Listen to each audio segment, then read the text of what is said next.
Hi, it's Rachel with Stirring the Deep. I want to talk to the remnant and to the elect because now is the time for you to start shining.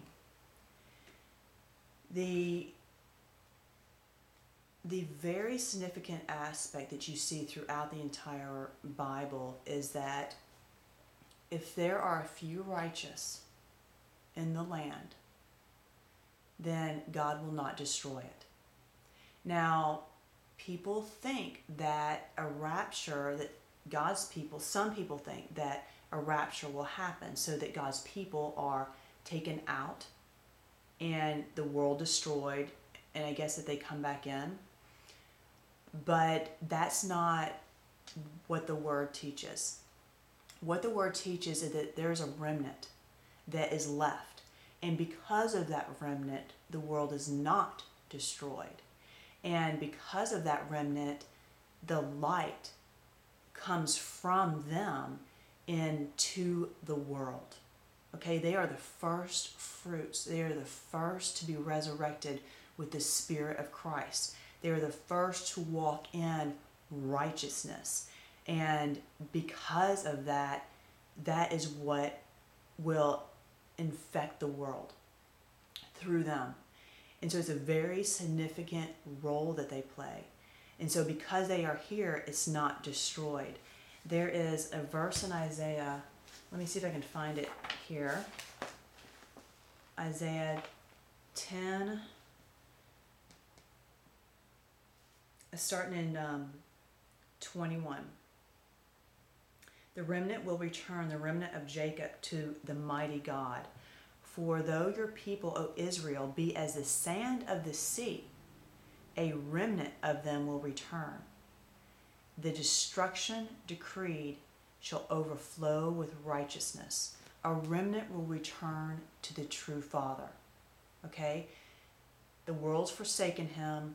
A remnant will return to him. And the destruction decreed shall overflow with righteousness. So that destruction is going to be overflowing with righteousness that's coming from the remnant because they are here. They are basically releasing the power of God into this earth because of that unity that they have with Christ in them. It's a very powerful dynamic. And there's a good analogy that kind of helps to explain the role of the remnant. And that's like an electrician and the role that he plays. The electrician, he connects the wiring, right? And he connects that to the power source. So he lays the wiring, say example in a home, he connects that to the power source and wow, you have light. Okay? And everything else that it powers. The elect are the electricians. Okay, that's why they are drawn to the Bible. And they are taught the Bible by God himself, by the Holy Spirit. He teaches them because they desire and they trust God to teach them. They don't look to any other man. They know the shepherd's voice and they follow it. They know their Father's voice and they follow it. They have sought the Father and have come to know him as he is. And so these are some defining things or characteristics of the remnant. Is one, they have abided in the word. And the reason that's important is because they understand the wiring. Okay, they've been taught by the Holy Spirit that's been here, and the Holy Spirit has taught them the truths of God that have purified them, right? When Jesus said, it's like my word has cleansed you. It's that word that the Holy Spirit has taught has cleansed them enough to receive that power, right? And it's the truths that the Holy Spirit lays for them. That's like the wiring. But what they need is that power. So the truths have been laid by the Holy Spirit, and then that power is like Christ, that Spirit of Christ connecting to them. It's the fullness of God. It's sort of like the Holy Spirit and Christ is all that oneness coming together in them. It's amazing. So when that happens, you have that power. And that's that lightning. It's that power source that's coming in and connecting And now you're shining with power into the world.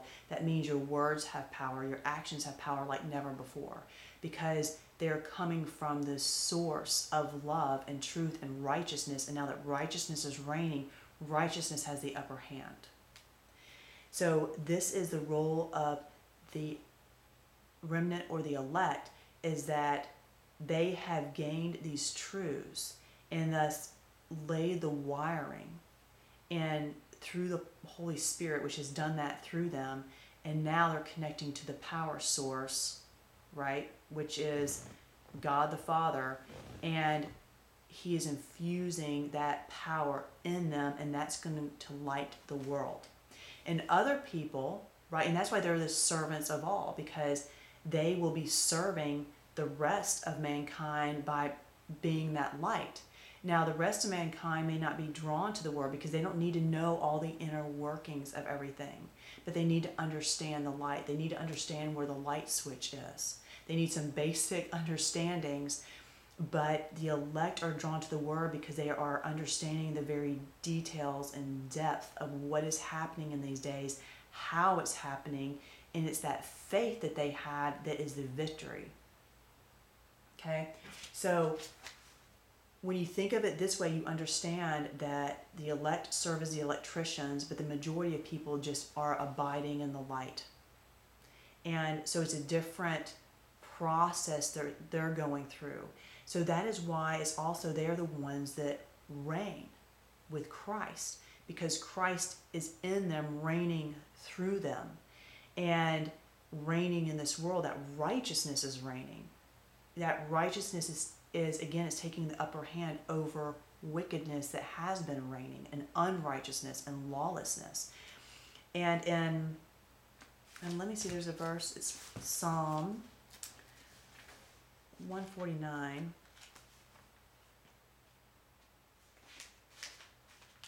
It's 5 through, let's see. Okay. This is Psalm 149, 5 through 9. Let the saints be joyful in glory. Let them sing aloud on their beds. Let the high praises of God be in their mouth, and a two-edged sword in their hand, to execute vengeance on the nations and punishments on the peoples, to bind their kings with chains and their nobles with fetters of iron, to execute on them the written judgment. This honor have all his saints. The saints that are coming with Christ. This is what the saints are going to be doing, okay? Because that light brings the judgment. The word judges. When you start speaking the words of life, that immediately judges the darkness, because that's what the light does. Because truth is coming in and exposing the lies for what it is. So this is the role of the remnant, is to bring this light, to bring this transition in this world from where it's been in wickedness and darkness into light and into righteousness. So these people have been drawn to the word, okay? They have been taught by God himself, by the Holy Spirit, not by man. So thus they have a very intimate relationship with the Father, and they have sought to walk in the Father's will.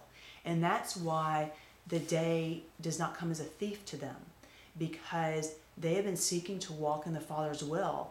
And when Christ starts that return and start being knitting to your spirit, you are experiencing something very radical that you have not experienced before. It is an incredible power to obey, a desire to walk in righteousness.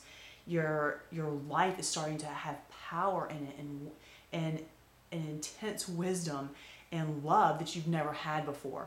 So you realize, wow, you understand what is happening because you've been taught. You know how Christ is coming, and you understand who he is as your righteousness. Now your life, it's like you're moving full speed into righteousness. That's how it feels when Christ starts knitting to your spirit.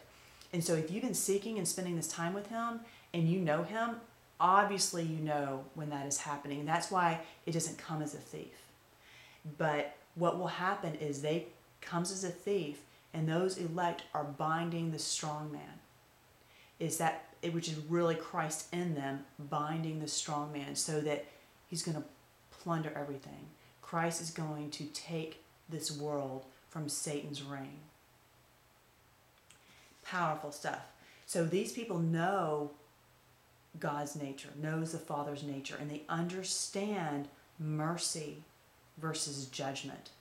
They understand the will of the Father, which is to free the prisoners, to save those that are oppressed, to give light to those that cannot see. It's not to condemn them and to send them into eternal torment. It is to correct, to chastise, to instruct, that all may learn righteousness. It is to lead them. It is to love them. Love your enemies. Love were the commandments that Jesus gave us. Be merciful as your Father is merciful. These are the things that God has given to us to do. And so the elect, they understand these concepts, and that's why they're the ones that are going to be carrying them out, because they understand that mercy. They understand that Christ is that mercy of God. They understand his victory. He understands that this world is going to be his domain. The evil will not have any power at all forever when he has accomplished what he's coming to do, which is to fill all in all. So understanding this, so now the electricians, what do? They serve everybody with and helping them to tap into that power, right? So they are the ultimate in serving mankind. They are that light to mankind. They are helping to connect things to bring that light here. And because they are the light, they have a very special connection to God. As I said, ultimately, they know him so intimately. They know the Father. That's why all of this is possible. That's why they are the elect. But they will always have a very special connection in understanding all that, the inner workings. They will have a different level of wisdom, which just puts them in a different role in creation. And with that wisdom that they have and that deeper understanding, that wisdom is to serve. It's always to serve. They are the peacemakers. They are coming to bring peace. But that's destroying the wickedness, not the child that has been bound by the wickedness. That's not what you destroy, but you destroy the disease of sin, the wickedness of itself, the lies, the oppression of the enemy. That is what's destroyed. And ultimately, what they're experiencing above all is a growing and increasing love and desire to give that love to all, because that is the desire of their Father, and they are there to do the Father's will. Till next time, keep stirring the deep. It's the one thing that changes everything else.